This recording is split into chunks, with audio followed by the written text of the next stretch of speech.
This is VOA News. I'm Marissa Melton. U.S. President Donald Trump says the United States Embassy in Baghdad is safe after pro-Iranian protesters breached the outer edge of the compound Tuesday. AP Washington correspondent Sagar Meghani has more. Amid anger over U.S. airstrikes on an Iran-backed militia in Iraq, dozens of militiamen and supporters broke into the giant compound in an unprecedented attack, with American guards responding with tear gas.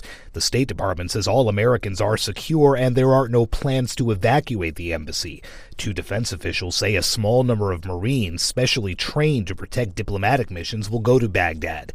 President Trump is blaming Iran for the attack and calling for Iraqi forces to protect the embassy. The breach and the airstrikes represent a major downturn in U.S.-Iraqi relations. Baghdad has condemned the strikes, and its security forces made no effort to stop protesters marching to the embassy. Sagar Meghani at the Pentagon. North Korea is ramping up its rhetoric and talking of a new weapon amid a stalemate in negotiations with the United States. AP correspondent Ben Thomas. North Korean leader Kim Jong-un is accusing the Trump administration of dragging its feet in negotiations. North Korea's state media says Kim declared at a Workers' Party conference that his country will not give up its security for economic benefits and will never denuclearize unless the United States discards what he calls its hostile policy. Kim also warns North Korea will soon show the world a new strategic weapon. Washington and Pyongyang have been at a standoff for months over exchanging sanctions relief and disarmament measures. Ben Thomas, Washington.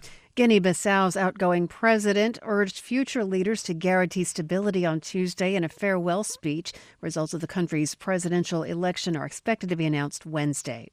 You're listening to VOA News. Former Nissan boss Carlos Ghosn, who was under strict bail conditions not to leave Japan, has fled for Lebanon.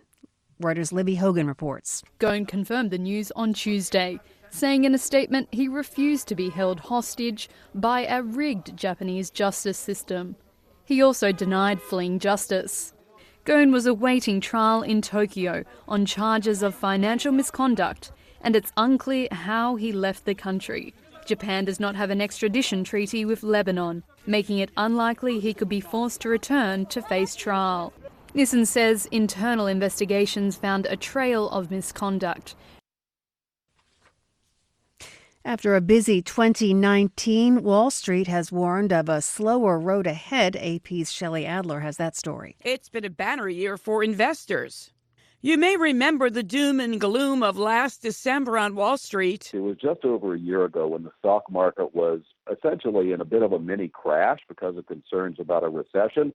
And here we've had a 28% gain for the S&P 500 this year. Mark Hamrick, senior economic analyst for Bankrate.com, who reminds us even the experts aren't sure about market predictions. The reality is that nobody really knows what will happen for the market in the near term because the forecasts for 2019 were rather conservative for gains for the market in the low single digits.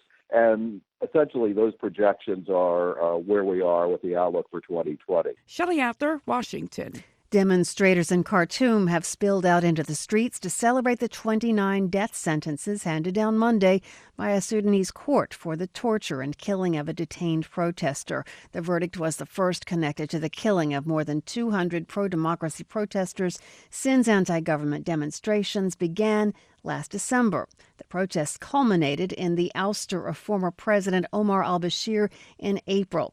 Despite countless demonstrations that ended in clashes, it's the first time in Sudan's history that security officers were ordered to be executed for killing a protester.